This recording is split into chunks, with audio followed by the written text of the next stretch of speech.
Welcome to the delightfully unhinged world of Victorian sex practices, where nothing was spoken aloud, yet everything was deeply, suspiciously sticky. It's a tale of lace, denial, and medical advice that should have come with a warning label. The deeper you go, the stranger it gets, and somewhere near the end, someone will look you dead in the eye and hand you half a lemon. If you enjoy drifting off to stories where women politely smiled while absolutely ignoring the rules, hit that like button and subscribe for more deliciously inappropriate bedtime tales. This episode is part of our Victorian series, a cosy collection of bedtime stories exploring the most bizarre, baffling, and quietly rebellious lives of the 19th century. Tell us in the comments where you're listening from and what time it is, because there's something oddly soothing about drifting off to tales of velvet whispers, locked drawers, and secrets no etiquette book dared mention. Now dim the lights, get cozy, and prepare to enter a world where repression was expected, and desire found very creative ways around it. You wake up to the sound of someone gently coughing, not a polite cough, a judgmental cough, the kind that says, "I know what you did last summer," or rather, last Tuesday behind the hedgerow. Your eyes flutter open and you realise, with a sinking stomach and the light scent of chloroform still tickling your nose, you're in a medical office, or at least something that thinks it's a medical office. The walls are peeling, the lamp is gas, and the doctor's diploma is in Latin, which may or may not be a spell. You sit up. A sharp pinch radiates from your nether regions. You glance down. Oh, right. You've just had your virginity stitched back on. Congratulations. The doctor, who looks like he's been exorcised once or twice, claps his hands together. All done.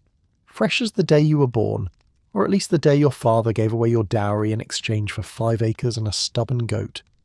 He hands you a pamphlet titled Moral Restoration for the Modern Miss, and instructs you to lie perfectly still for 48 hours. No stairs. No cycling. No unladylike horseback straddling. You nod politely, trying not to cry.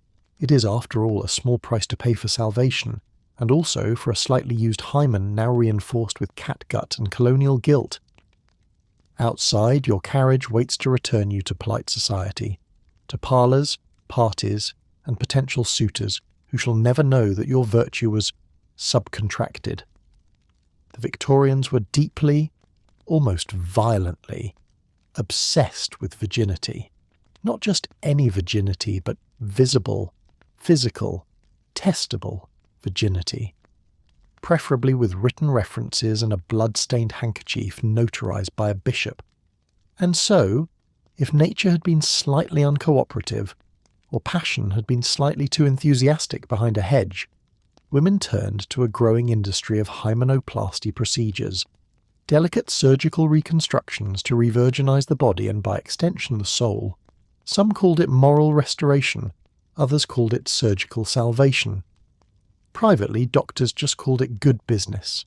These procedures were advertised subtly, sometimes in ladies' magazines under ads for feminine rejuvenation, or a return to former purity. In Paris and London, some so-called specialists boasted of reattaching hymens using silk thread, or inserting thin membranes made from pig bladder to simulate the proof of virginity on a wedding night. Yes, pig bladder, the most romantic organ. There are first-hand accounts of nervous brides-to-be being carted off by aunts or midwives to discreet health spas in seaside towns, only to return with a renewed blush and a very specific instruction. Make sure the lights stay off. In an 1887 tabloid scandal, a London surgeon was caught offering these procedures under the pseudonym Dr. Malcolm Purity. His real name was Bernard. Bernard had 3 ex-wives and a fondness for port.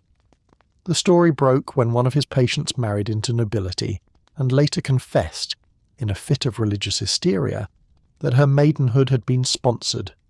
Some physicians called it unethical, others offered weekend specials. Even feminine pills were sold to tighten the womb and ensure freshness, a code phrase everyone understood but no one dared say aloud. Victorian society was a circus of sexual delusion, and virginity was the main act. Blood, or the appearance of it, became currency. A drop meant purity. A lack of one, social ruin. So women faked it, men demanded it, and medicine, Well, medicine just quietly counted the coins and stitched the story back together. And now, as you ride home in your carriage, bandaged and reborn, you pass gentlemen tipping their hats and ladies clutching parasols. You are new, you are whole, you are strategically reconstructed. But even as the gaslight flickers and your corset presses regret into your ribcage, you feel eyes on you.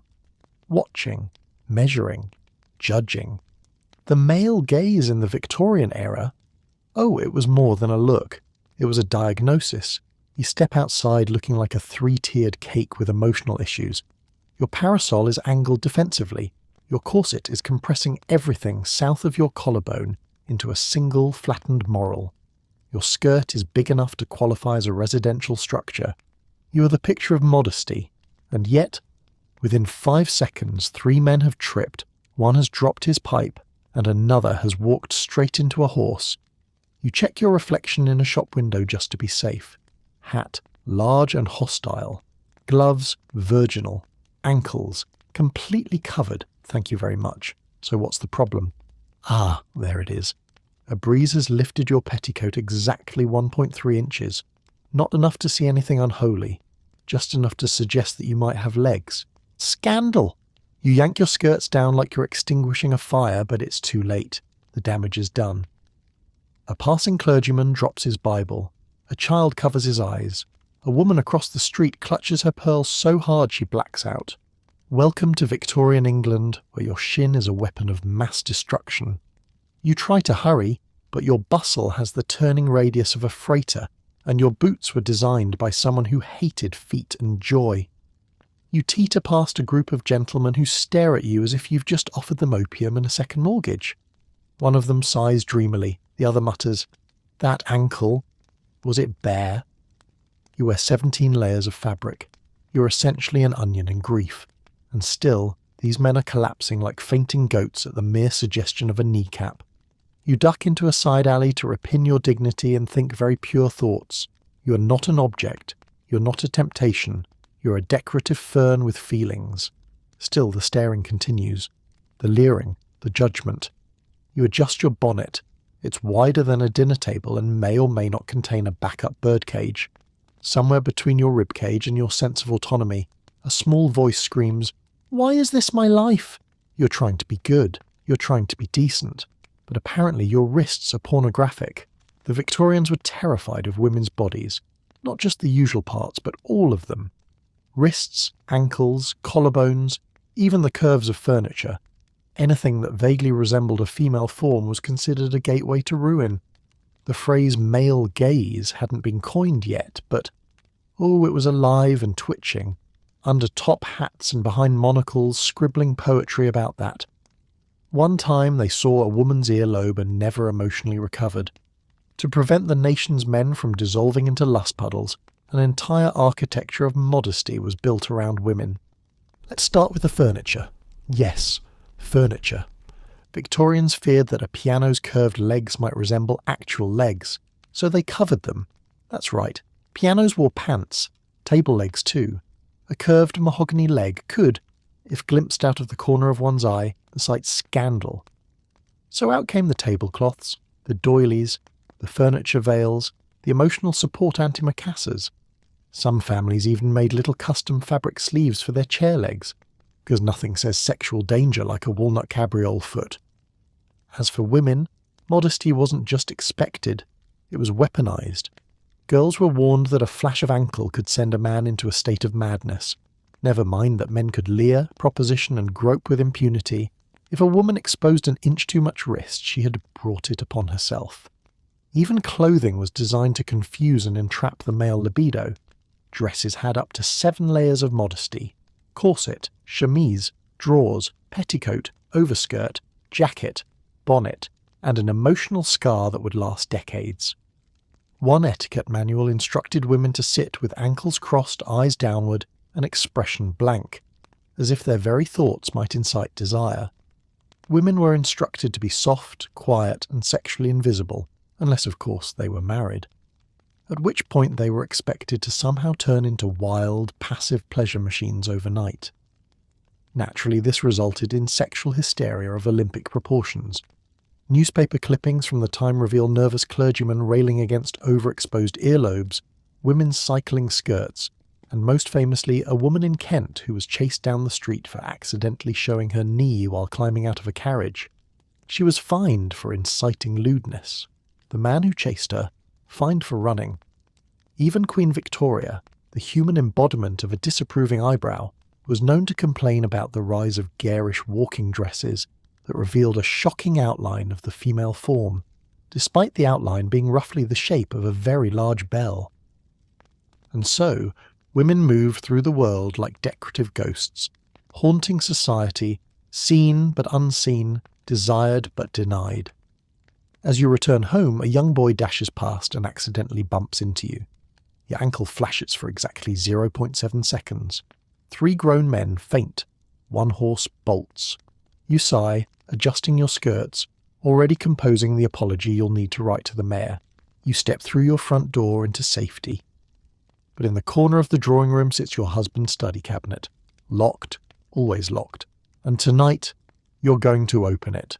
Because if there's anything more suspicious in Victorian England than a woman's ankle, it's a man's bookshelf. You're definitely not supposed to be in here.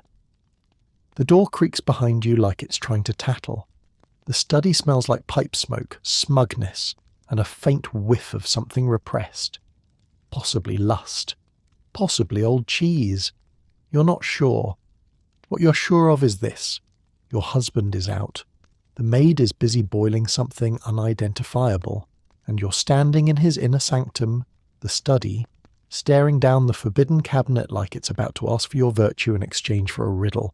It's been locked for a decade. Always confidential documents, he said. Yes. Well, time to breach the Ministry of Secrets. You try the handle, it opens. Inside, rows of leather-bound books, suspiciously boring titles, The Natural History of Mosses, A Survey of British Rail Systems, Volume 7, Tax Law and You. Lies. You grab one. It's hollow. Of course it's hollow.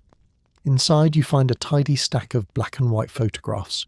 You flip to the first one, and instantly drop it. Oh, my God.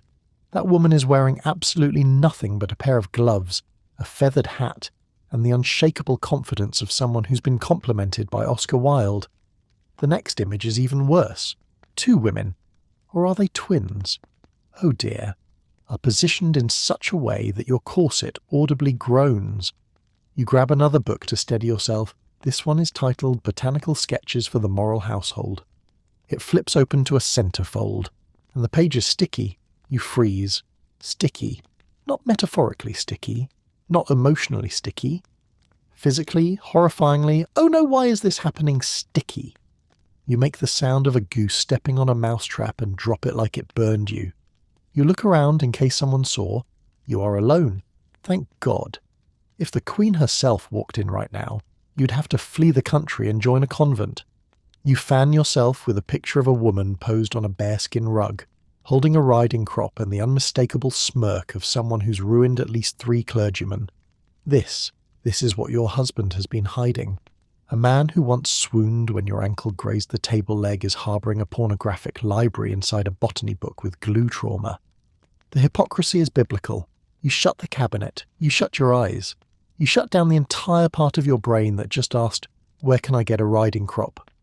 And just as you're about to exit with your dignity dragging behind you like a broken bustle, your maid bursts through the door, pale, breathless, and clutching her apron like it's the last clean sheet in a very dirty world. "Ma'am," she says, trembling, "I think I'm in trouble." Victorian society presented itself as prim, pious, and permanently offended by bare ankles. But beneath the surface, locked in studies, hidden in false book covers, stuffed in cigar boxes, was a thriving world of erotic obsession. The hypocrisy was breathtaking. While women were being scolded for visible collarbones, men were quietly hoarding porn like it was the crown jewels. Photography had changed the game. By the 1860s, erotic photographs, often imported from France or taken in backroom studios, were widely available for those with connections and cash. They were sold under the table in curiosity shops, mailed in discreet packaging, or passed between men at clubs with the subtlety of spycraft. The most popular types? Nude women posed as mythological figures, Venus, nymphs, fallen angels, anything, to give the illusion of culture.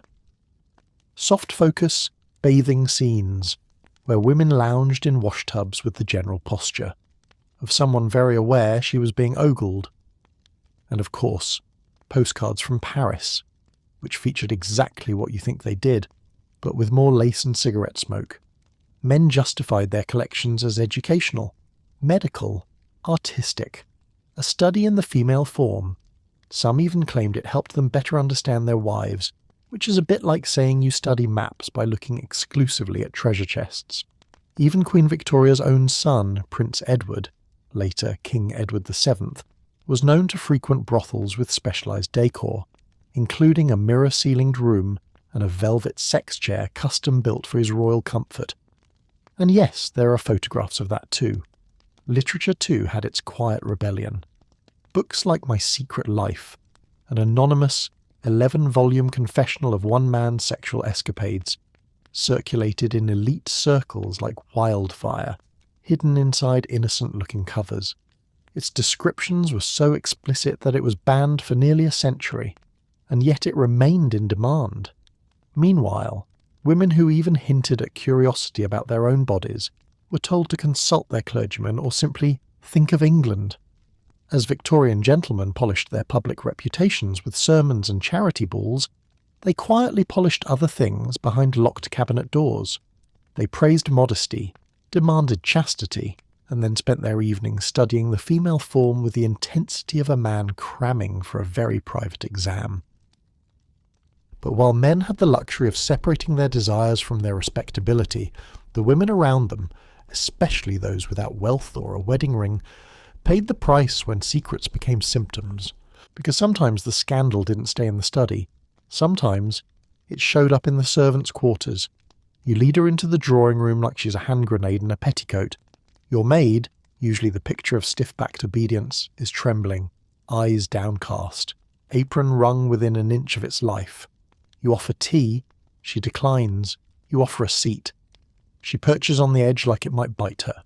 She opens her mouth, closes it, opens it again. "Ma'am," she says, voice shaking, I've missed my courses." You blink, you smile, you die a little inside, because in Victorian code, missed my courses doesn't mean she forgot her university schedule. It means she's pregnant. And judging by the panic on her face, it's the kind of pregnancy that arrives without a wedding ring, a husband, or the slightest hope of avoiding social annihilation. You inhale sharply. You exhale tea vapour. Your brain begins flipping through the Rolodex of likely culprits. Was it the stable boy? That smug chimney sweep? God forbid your own husband? Number? Surely not.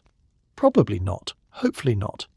He's far too busy reading smutty books inside hollow botany manuals to impregnate the staff. Probably. You reach for her hand. She flinches. That's when you realise you're not the first person she's told. You're the first person who's listened. In the world of the Victorian household, power trickled downward, and so did scandal. Domestic servants, especially young women, were both visible and invisible, seen constantly, heard rarely, and protected never. By the 1880s, over 1.2 million women in Britain worked in domestic service, making it the largest female occupation in the country. But while etiquette books lectured on moral behaviour and employers claimed to run Christian households, reality looked more like a Jane Austen reboot, directed by someone with unresolved trauma and a brandy problem. Maids lived where they worked. They cooked, cleaned, dressed their employers, and emptied chamber pots. They had no private rooms, no real time off, and no social safety net. And when it came to sexual misconduct, they were considered both available and expendable. Upper-class men treated housemaids as convenient distractions, always nearby, always silent, and always one promotion away from being called a harlot. A glance became a touch. A touch became a late-night errand. And if a pregnancy followed, well, that was her moral failing. In court cases and newspaper scandals, women who accused their employers of abuse were dismissed as temptresses or imaginative. One particularly grim article in an 1872 London paper describes a maid dismissed for conduct unbecoming, which turned out to be code for getting pregnant by the master's adult son while scrubbing the floor.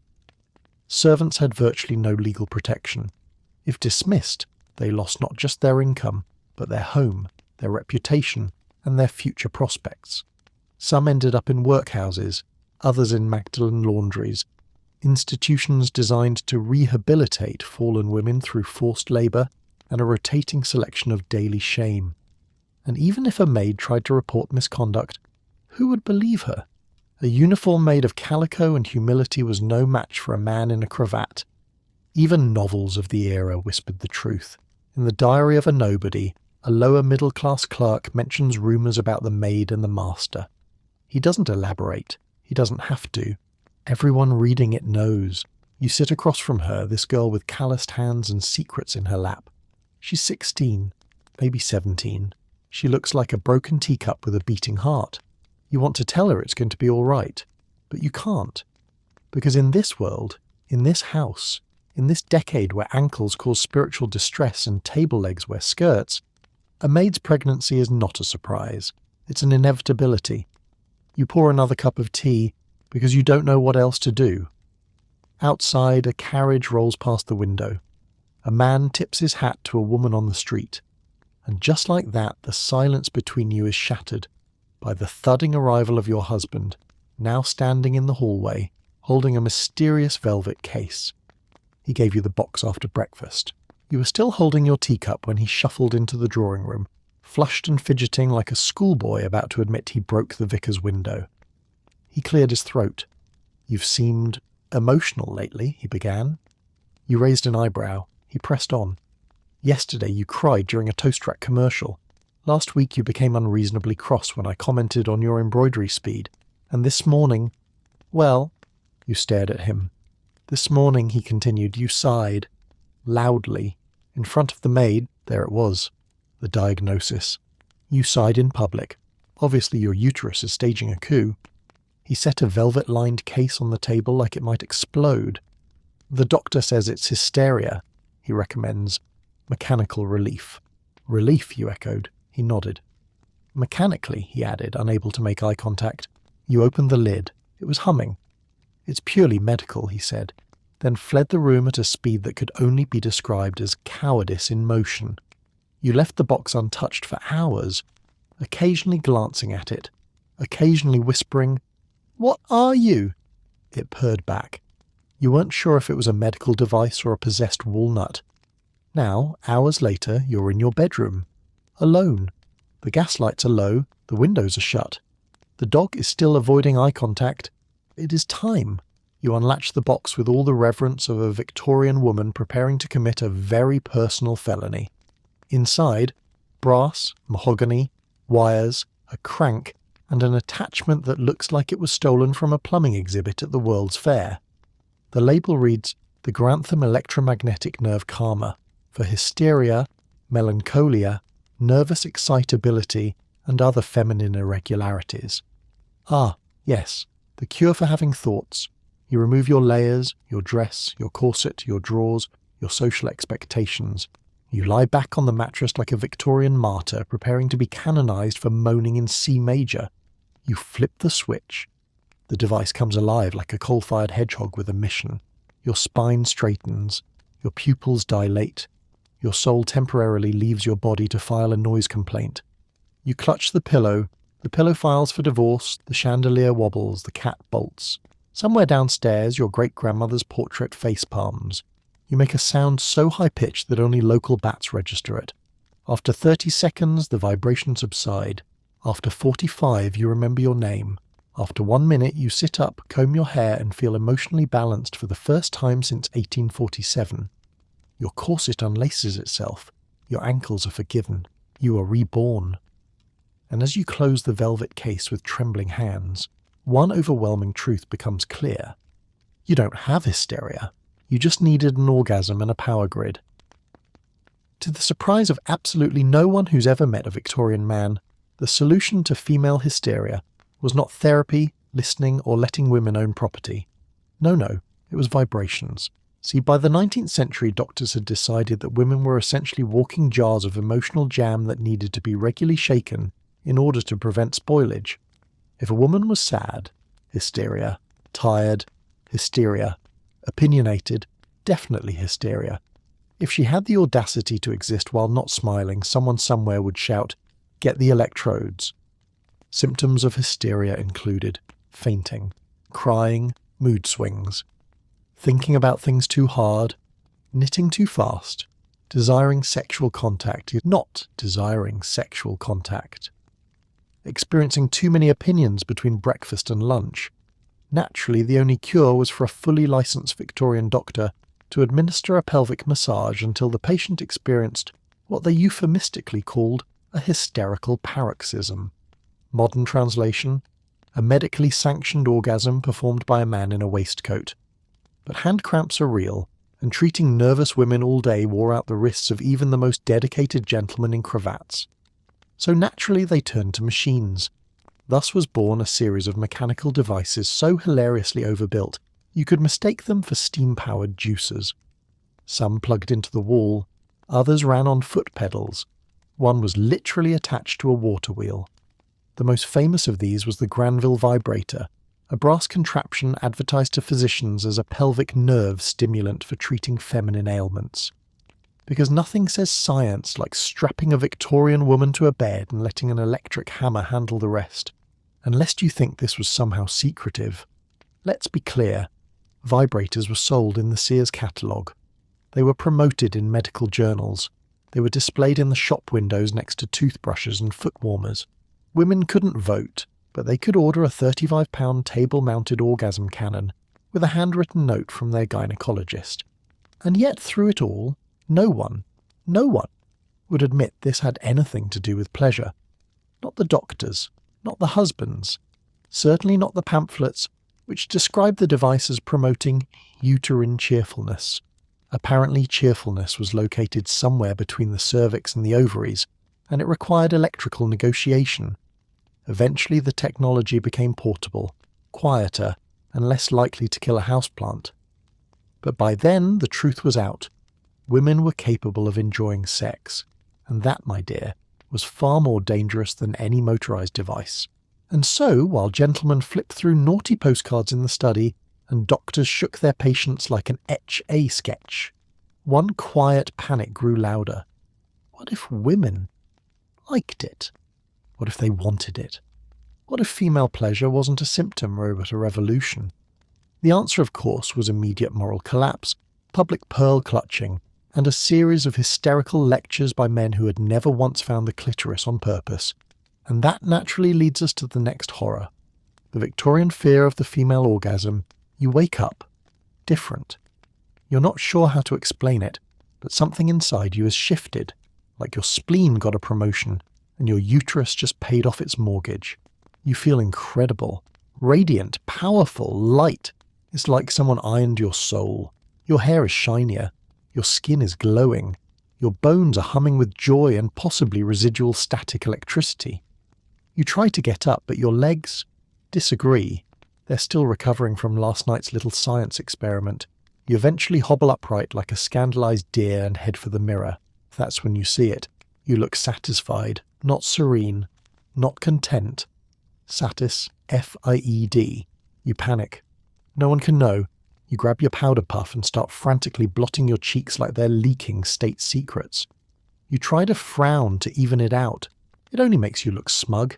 You throw on a bonnet, a shawl, a second shawl. You briefly consider a veil. The glow persists. You're living in a society where a woman caught enjoying herself might be declared morally bankrupt, spiritually unstable, and, if her expression is too pleased, shipped off to a nunnery for retraining. You must act normal. You must contain the pleasure. You float downstairs like a guilty angel. Your husband is already at breakfast, stabbing his boiled egg with the urgency of a man who's never found a clitoris and resents it. He looks up, pauses. You seem, well, he says. You freeze and he squints. Rested. Dear God. He knows. He knows. Can he tell? Can he smell it on you? Is there a paroxysmal musk? Does your aura now play a faint, forbidden cello tune? You blurt something about lavender soap, grab a slice of toast with trembling fingers, and excuse yourself before the teapot gets judgmental. You return to your bedroom, shut the door, and collapse dramatically onto the fainting couch. Your mind races. You've committed the gravest crime a Victorian woman can commit. You had a good time, with no husband, no permission, no visible suffering. You were supposed to lie back like a corpse with a hymnal and maybe whisper thank you when it was over. Instead, you saw the face of God and it winked. You clutch your chest, horrified. This is it. You're a ruined woman. You wait for lightning to strike. Instead, your eyes drift to the velvet box in the corner, and you remember the real emergency. You're down to one charge, and that, more than judgment, more than shame, more than eternal damnation, is a crisis. The Victorian fear of the female orgasm was not subtle. It wasn't just frowned upon. It was treated like a full-blown medical catastrophe. Doctors warned that women who experienced too much pleasure could develop hysteria, insomnia, infertility, moral looseness, a tendency to read French novels. And in one especially dramatic case, permanent spinal misalignment. This wasn't science. It was emotional terrorism wrapped in Latin. The idea was simple. Female pleasure made women independent, and independence was terrifying. A woman who liked sex might want more sex. She might seek better sex. She might, God forbid, start making demands, like affection, foreplay, or a man who doesn't cry when he sees an ankle. So the solution was to terrify it out of them. Medical journals warned against excessive stimulation. One London doctor claimed that orgasms could overexcite the nerves and lead to madness, poetry, or both. Another claimed that a single act of self-stimulation could shrink the uterus and make the womb dry and unusable. You know, like a raisin. Women who were caught enjoying themselves, or worse themselves, were sometimes sent away to convalesce in the countryside, where fresh air, long walks, and the crushing weight of shame were thought to cure the urge entirely. In one particularly outrageous case from 1879, a woman was institutionalized for spiritual agitation after her husband overheard her moaning enthusiastically during marital relations. His complaint: "She sounded too free. Imagine being locked in a sanitarium for vocal confidence." Meanwhile, men were praised for virility, encouraged to release their urges, and if they couldn't, sent to brothels for health reasons. But women were expected to keep their eyes down, their skirts straight, and their emotions buried in a teacup. It wasn't just repression, it was a public health campaign against joy. Because if there was one thing more terrifying to a Victorian man than a woman having an orgasm, it was her realizing she didn't need him for it. And that's when things got really uncomfortable. You're in bed with a candlestick. Well, not in bed, but involved. In a "this is technically still housework if I dust afterwards" sort of way. It started as a fleeting thought, then a longer thought, then an unfortunately experimental thought involving pillows and physics. You know it's wrong. Not biblically wrong, but definitely decoratively wrong. The candle holder is silver, Anglican, possibly monogrammed. It does not deserve this. You pause, regroup, the curtains flutter. You're suddenly 97% sure Queen Victoria can sense this from beyond the veil. You set the candlestick back on the table with the reverence of someone returning a relic to the altar. Then you adjust your hair, fluff your skirts, and pretend you were just looking for drafts in the headboard. Because in this house, in this century, in this aggressively repressed empire, even mildly enjoying yourself is grounds for an exorcism. In the 19th century, the idea of a woman enjoying herself, by herself, was considered so scandalous, it nearly sparked a moral arms race. Victorians feared solo female pleasure like it was a contagious fire that could spread through tightly laced corsets and cause total societal collapse. To them, a woman left unsupervised with her own thoughts, her own hands, and access to indoor plumbing was a ticking time bomb of sin. Medical experts declared that female masturbation caused everything from uterine displacement, spinal deterioration, dementia, guilt-shaped freckles, and according to one well-circulated pamphlet, a permanent downward gaze and immodest gait. Parents were urged to stay vigilant. One advice manual warned mothers to check their daughters for signs of overexerted imagination, cheerfulness at bedtime, and excessive humming. Another guide suggested watching for wilted posture and warm knees. Yes, warm knees. Preventative measures were aggressive and deeply unhinged. Anti-masturbation belts were sold with locks. Finger cages were marketed as nighttime moral protection. Bedtime bindings were recommended for children as young as 5 to keep hands at rest, and in at least one known case, a family commissioned an arm sling designed to restrain a teenager from indulgent elbow activity. Schools and boarding houses installed hard benches and instructed girls to never sit on one leg or cross their ankles. Even warm baths were discouraged. One headmistress claimed that a temperature above tepid encourages unnatural curiosity.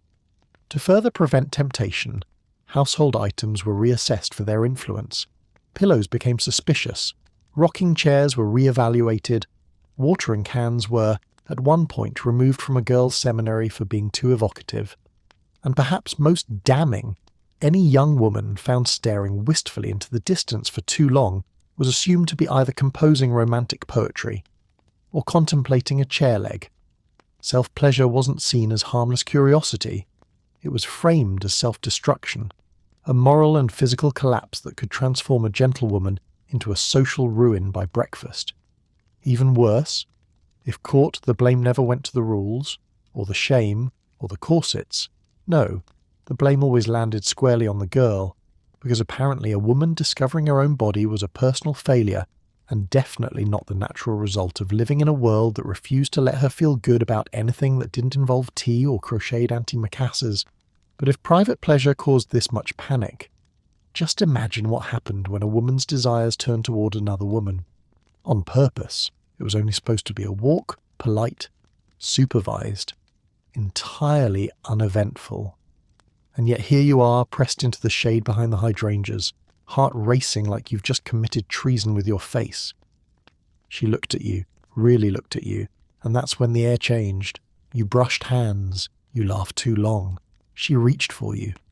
The kiss was barely a moment, soft, unsure, quickly swallowed by silence and social anxiety. You both stared at the flowers like they'd just witnessed a crime.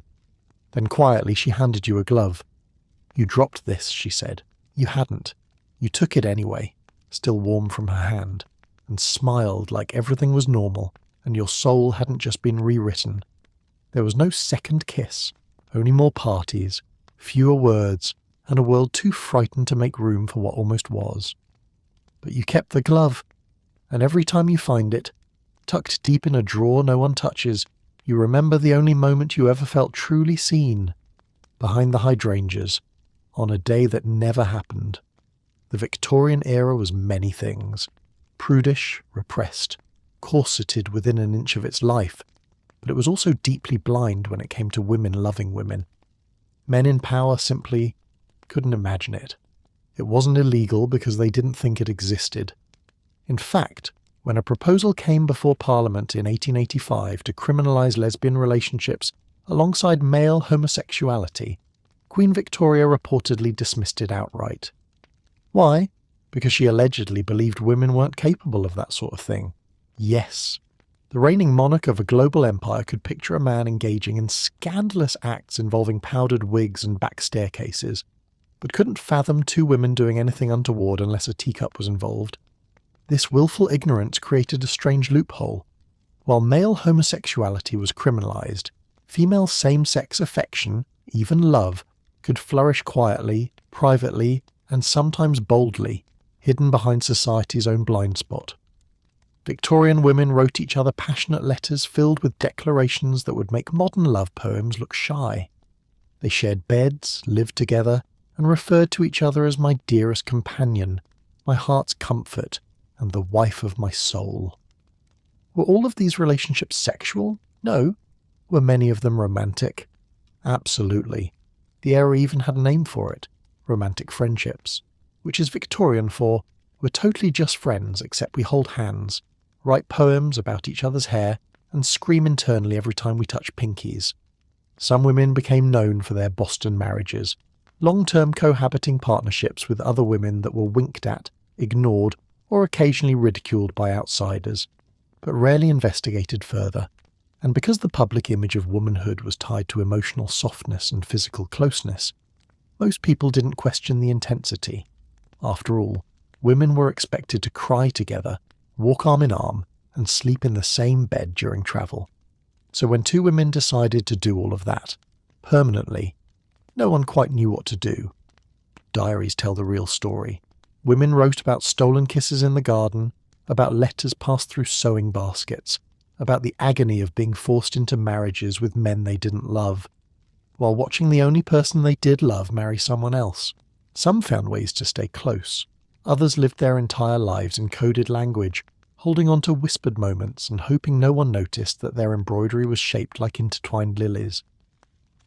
But while women's love for each other was politely ignored, the public appetite for watching women, especially poor women, was anything but subtle. Because the next Victorian obsession was something even more titillating than forbidden love: the public scandal on stage with ankles. You're watching her on stage and you're not okay. She hasn't even done anything yet, just floated out in a hurricane of feathers and strategically rebellious lace, and already your brain has filed for moral bankruptcy. She smiles. You forget how necks are supposed to work. She twirls. You clutch your pearls so hard they might file a complaint. Beside you, a gentleman in a top hat has gone fully glassy-eyed. His monocle is fogged. He's clapping slightly off beat and mouthing the word mercy, like he's just seen the second coming in fishnets. You glare at him for being inappropriate, then immediately look back at the stage. You try to frown disapprovingly, but your upper lip is trembling and your eyebrows have developed ambition. You clutch your program like it's the last moral anchor on earth. You're here for the orchestra, you're here for the cultural enrichment, you're definitely not here for the woman who just winked while playing the tambourine with her hip. And yet, you're emotionally unwell, and her shoe just made eye contact with you. Victorian society loved nothing more than public outrage, and the music halls, burlesque stages, and cabaret shows of the era delivered it by the corsetful. By day, women were expected to be chaste, domestic, and only faint when absolutely necessary. By night, they became entertainment. Showgirls, actresses, chorus girls, and opera dancers, which was a polite term for basically not an opera dancer, set the stage ablaze with movement, flirtation, and just enough exposed ankle to trigger a bishop's migraine. Burlesque wasn't invented in the Victorian era, but it flourished under it, precisely because it broke every rule. These performances mocked social norms, poked fun at male authority, and featured women in roles previously reserved for men or nobody. And, most scandalously, they didn't just perform, they owned the stage. One popular performer, Lydia Thompson, brought British blondes to the US stage in the 1860s, causing a full-blown cultural meltdown. Her all-female burlesque troupe wore tights. Tights. As in, you could see the shape of a leg. Newspapers called it lewd. Ministers declared it soul rot. Audiences sold out shows every night. Meanwhile, back in London, cabaret venues like the Canterbury Music Hall and the Gaiety Theatre drew in crowds with saucy lyrics, feathered costumes, and performers who knew exactly how far they could push a hemline without collapsing the monarchy. These women were publicly adored and privately condemned. Society loved to look at them, and loved even more to shame them for being looked at. They were labelled fallen, immoral, unmarriageable. Some were accused of prostitution whether they were involved or not, as if simply owning a pair of high-heeled boots was grounds for suspicion. And yet, for many women, the stage offered something almost unheard of: money, power, and independence. The pay was decent. The fame could be real. And unlike marriage, you didn't have to spend your life listening to a man explain wheat. They were loud, glittering contradictions, vilified and idolized, admired and mocked, condemned for embodying everything men secretly wanted and everything women weren't supposed to be. In short, they were a Victorian nightmare in fishnets. But the stage wasn't the only place where scandal flourished. Sometimes it came through the letterbox, folded, sealed, written by hand, and very much not meant for the public. There's a knock at the door, not a polite knock, not a your tea is ready knock. No, This is the sound of doom in formal trousers. You open the door, it's her brother. He's red-faced, breathing like he ran the whole way here, fueled entirely by righteous fury and cravat rage. His hat is askew, his moustache is trembling with judgment. In his hand, your letter, unfolded, creased, possibly steaming. He doesn't speak right away. He just stares at you like he's trying to set you on fire using only Victorian disapproval. Then he shoves the letter forward and says, voice shaking, her breath is like warm honey. You blink. Consider lying. Consider dying. But it's too late. He's already quoting you, loudly. My soul shudders at the memory of your fingertips. Madam, what in God's name is this? A proposal or a séance? Behind him a neighbour peeks through the curtains. Across the street, a horse looks personally offended. You accept the letter like it's a cursed relic. You attempt to smile, but your face has entered full betrayal mode. It twitches, it sweats, it gives up. He storms off mid-mutter, muttering things like indecency and monastery, and possibly scented ink as how Rome fell. You close the door, lock it, bolt it, then immediately shove the letter into the fireplace, because congratulations, you're now a published poet, in the worst possible way. In Victorian society, a well-written love letter could do many things. Start a romance, seal an engagement, or, far more likely, obliterate your social standing before the ink even dried. Especially if it was a little too flowery, a little too fragrant, or contained the phrase aching thighs of longing. You see, Victorians didn't just fear female desire, they feared documentation of female desire. The woman might think a letter is romantic, but if it was intercepted, she was now a living cautionary tale, one monogrammed envelope away from being exiled to visit relatives in a remote village with a name like Swampshire on denial. There were rules. You could hint, you could imply, you could describe someone's hands as capable, but the moment you mentioned anything about lips, longing, or the word pulse in any context, you were emotionally feral and possibly French. Even worse, letters often got caught in the crossfire of servants, siblings, or nosy aunts who lived for drama and cross-stitch. One butler in 1879 allegedly delayed delivery of a letter for 3 days just so he could finish reading the entire saga and write his own notes in the margins. Some families burned the letters, some sent the women to doctors. One girl was reportedly diagnosed with literary hysteria and prescribed 3 weeks in a dark room with only Bible verses and a bucket of cold potatoes. The real danger wasn't the letter itself.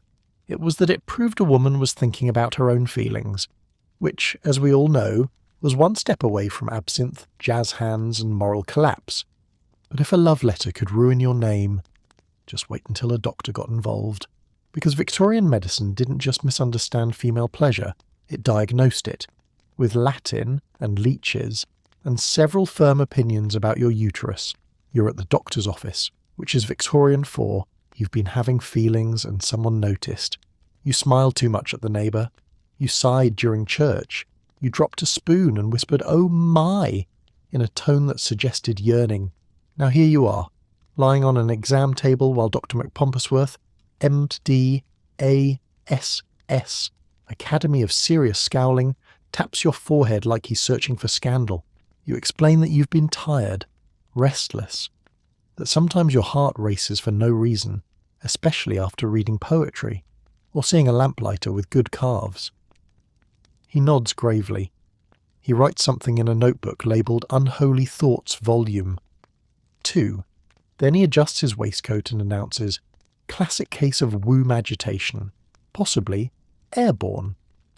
He prescribes bed rest, no visitors, no novels, and no stairs, because apparently elevated surfaces provoke lust. He also recommends leeches and manual stimulation therapy, performed by a trained professional with the emotional range of a fishmonger. You lie on a fainting couch while Nurse Mildred cranks a machine in the next room that sounds like a ceiling fan having a nervous breakdown. 40 minutes later, you emerge flushed, confused, and weirdly at peace with the wallpaper. You ask if you're cured. The doctor sighs and says, temporarily, until the next episode of Ambition. He schedules you for Thursdays. You agree. Firmly. Twice a week if he's not busy. Because as it turns out, your womb may be wandering, but she has excellent taste. Victorian medicine had no idea what to do with female sexuality. So it did what it always did, named it a disease and tried to smother it with a wet rag. The most famous catch-all diagnosis, hysteria. If a woman was too sad, too happy, too quiet, too opinionated, or said the word craving without referring to jam, she was a candidate for immediate medical intervention. Symptoms of hysteria included mood swings, daydreaming, nervous sighing, fondness for novels, general excess of feeling, and in one delightfully vague description, pelvic ambition. Doctors blamed it on everything from an overheated womb to unladylike spiritual congestion. Treatments varied wildly, depending on how much the doctor remembered from medical school, which was often very little. Common prescriptions included leeches, applied generously and often to the neck because sure. Ice baths. Forced isolation. No books. Horseback riding, for reasons that were technically medical and definitely not. Suspicious. And most famously, the pelvic massage. That's right. Physicians believed that massaging the female genitals to the point of hysterical paroxysm, esostio and orgasm, was a legitimate medical treatment. Some doctors found it tiresome, hand cramps, awkwardness, the occasional lawsuit. So they commissioned the first electromechanical vibrator, which reduced the treatment time and made everything worse in a deeply entertaining way. Meanwhile, women were coming in droves for nervous exhaustion and leaving looking suspiciously refreshed and humming softly. Doctors refused to acknowledge the obvious. They insisted it was therapeutic, clinical, entirely unrelated to pleasure, which is why a woman could enter a clinic feeling discontent, get plugged into what looked like a Victorian lawnmower, and walk out cured of nothing, but feeling better about everything. But while some women paid doctors to cure their desire, others just decided to charge admission. Because if society was going to call them scandalous anyway, they might as well put on a little lipstick and invoice for it. Next stop, brothels. Where pleasure was a business, nicknames were optional, and Queen Victoria absolutely pretended none of it was happening. You're in a brothel. Technically, it's called Madame Esme's Institute of Relaxation and Discreet Conversation, but judging by the feather boas and the man dressed as Napoleon hiding behind a ficus, we all know what's going on here. You're seated on a chaise lounge that's seen more action than the entire Crimean War. A woman named Ruby, real name Maureen, but that doesn't sell as well, is painting her toenails with what looks suspiciously like cranberry ink and casually recounting the time she made a duke cry by calling him my little marmalade pudding. You nod politely, trying to act like you belong here, and not like you just wandered in looking for a bathroom and accidentally changed careers. Ruby looks at you, squints, and smirks. First night? You say nothing, which is apparently a yes. She pats your hand. Don't worry. By the end of the week, you'll have a scandalous nickname, and at least one lord asking if you take payment in pearls and horse feed. You smile nervously. Your corset does not. A bell chimes in the hallway. Someone yells, "Bring more candles!" followed by something that sounds like, "Where's the goat?" But you decide not to investigate. You stand, smooth your skirts, and brace yourself. Because if Victorian society insists on calling you indecent, you might as well start charging by the hour. In Victorian England, brothels were everywhere, and also officially didn't exist. According to polite society, women didn't have sex, didn't want sex, and certainly didn't sell sex. Which made it awkward when newspapers kept reporting on the 10,000 London women who were clearly doing exactly that. Brothels came in flavours, high-class parlour houses with velvet furniture, musicians and champagne that had met grapes once, mid-tier establishments that offered clean sheets and complimentary gossip, and truly questionable backroom setups where the curtains were made of potato. Sacks and the mint tea tasted suspiciously like gin. The women working in these places were not all victims, nor were they all empowered. They were survivors, strategists, businesswomen with aliases, customer retention strategies, and a deep understanding of how to fake enthusiasm through a sinus infection. They had nicknames like the Duchess, Frenchy May, or Madame Violetta of Chelsea. which sounded elegant until you realised they lived above a fishmonger and accepted payment in both coin and coal. One famous madam, Charlotte Hayes, ran her establishment like a fine hotel. Clients were screened, beds were changed hourly, and she once sued a nobleman for unpaid services and won. Another, Sarah Priddy, took in troubled girls, taught them hygiene and bookkeeping, and ran the only brothel in London with an official ledger. Brothel workers were paradoxes. They were desired but despised, paid but punished. Men wrote poetry about them on Tuesday and voted to ban them on Thursday. Yet brothels persisted, tucked into side streets, operating under the name massage parlour, private club, or theatre with very flexible actresses. Society pretended not to see them. The police occasionally raided them, if their wives asked. And women inside carried on, rouge in place, fan at the ready, fake name memorised. Because if a man's desire could be forgiven, then surely a woman's could be monetised. But while some women made a living in the flesh, others went looking for spirits. And in a dark, candlelit parlour full of moaning, table tapping, and someone pretending to faint, Victorian desire took a dramatic, ghost-infested turn. Because when sex is a sin and men are boring, some women just summon their pleasure from beyond the veil. You're holding hands with strangers in a dark room, wondering how you ended up in a séance and whether it's too late to pretend to faint and leave with dignity. The air smells like lavender oil and unresolved trauma. Across the circle, a baron is sweating audibly.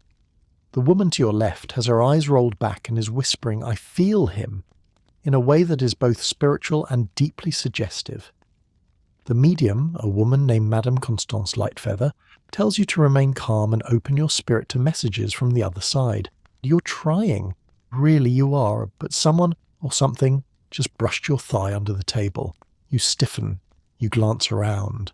Everyone's hands are visible, except one man whose hand is on the table but clearly shaking from effort. He's either communing with the dead or holding back an exorcism. Suddenly a gust of air brushes your neck, a candle flickers, and you hear it. A low whisper, "Your aura is luscious."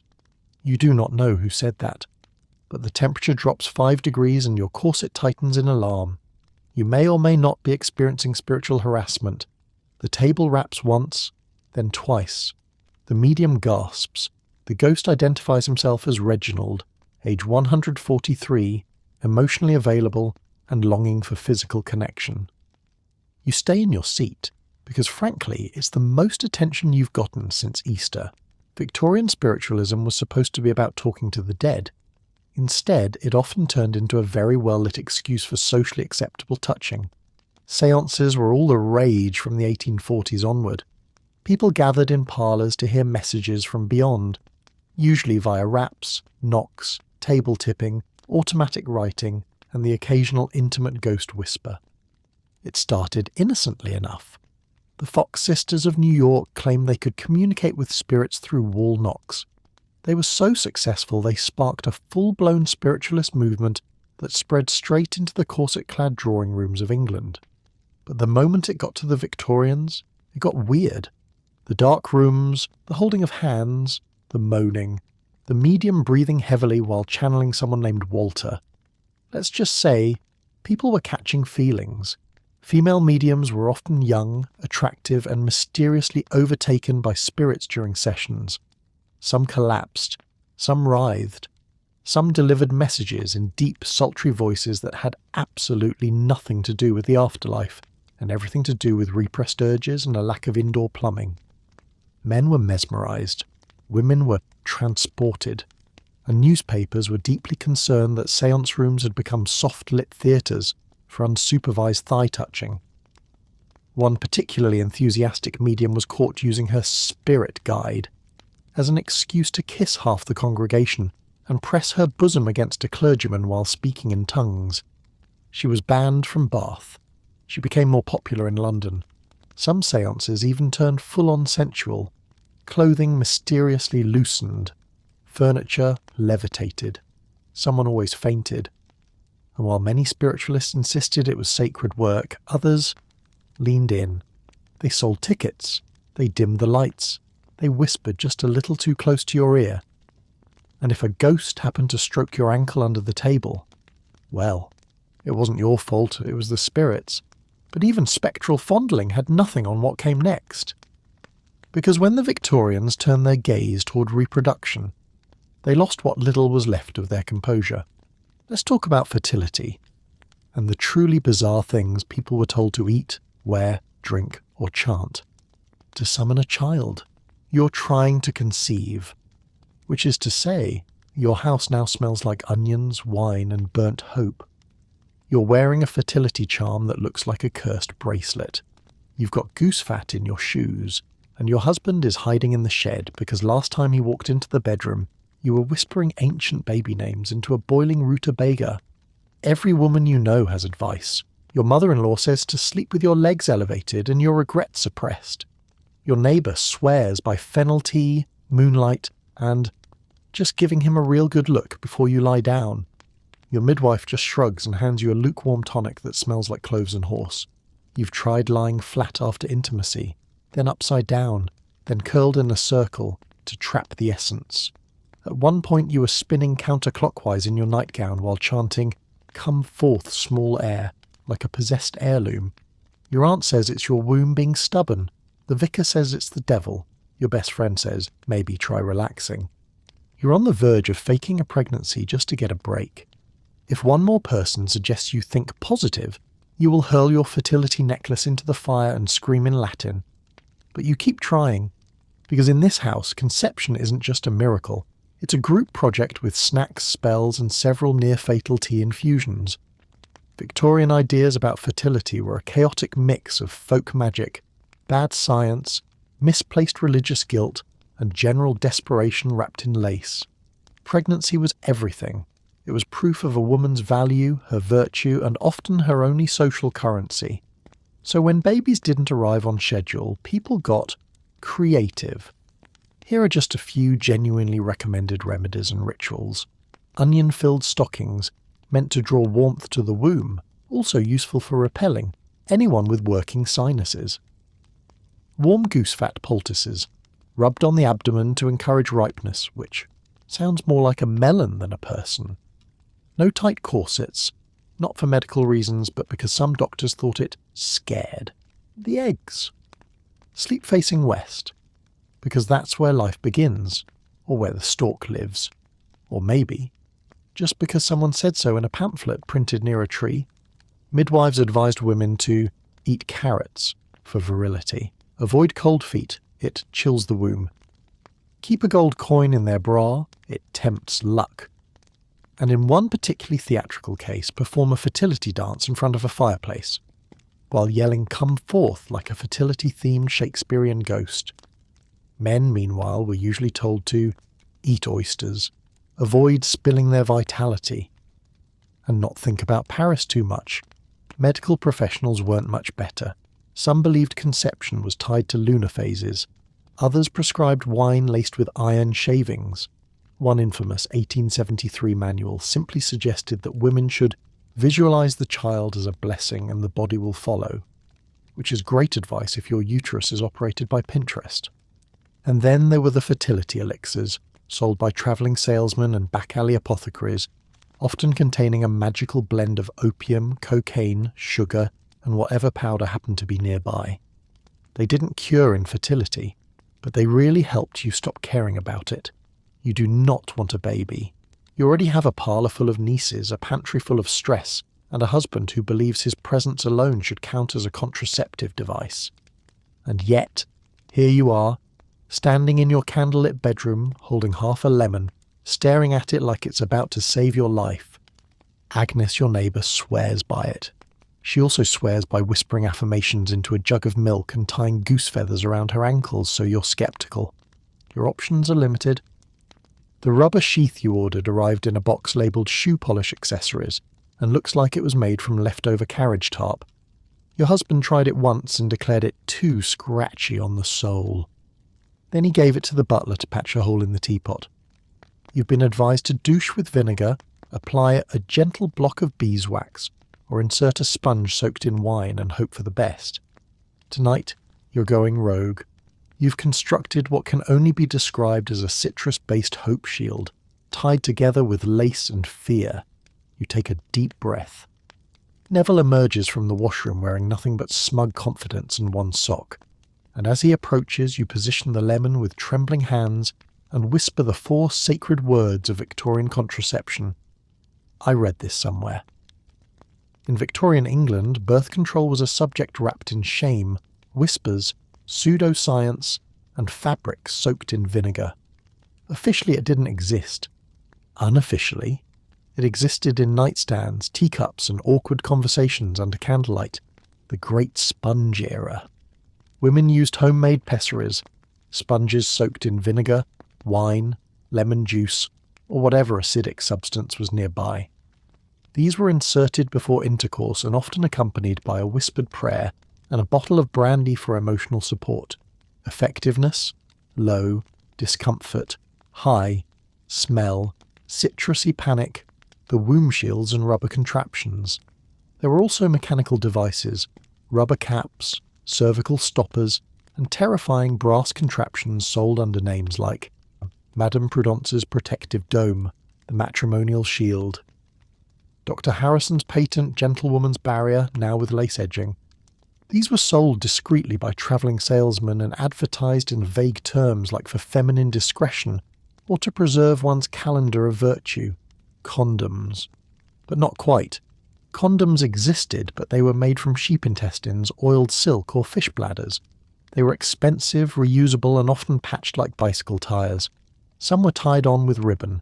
Others came with instructions that simply read, "Don't let it fall off." Naturally, most men didn't use them, because pleasure, tradition, and the crushing weight of male ego. The rhythm method, aka just guessing. There was also calendar tracking, counting days, and avoiding intercourse during danger zones, a method that worked beautifully if you were psychic and also celibate. Doctors recommended coitus interruptus, or as the Victorians politely called it, withdrawing one's gentlemanly presence. It was free, it was awkward, and it relied entirely on male self-control, so naturally it failed constantly. In short, Victorian birth control was scientifically dubious, socially forbidden, and often involved citrus where citrus should not go. But despite everything, women made it work. They whispered, they shared secrets, they took risks, because while society wanted babies in every cradle, some women just wanted their own damn space back.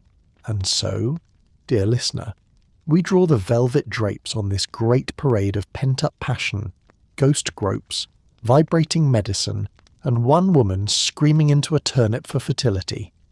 We've watched Victorians flirt with fans, faint over ankles, and invent contraception methods that involved vinegar, beeswax, and a level of citrus abuse not seen since the Great Lemon Riot of 1842. They labelled female desire a disorder, treated it with machinery, and managed to make reproduction feel like both a crime and a group project. In the end, what did we learn?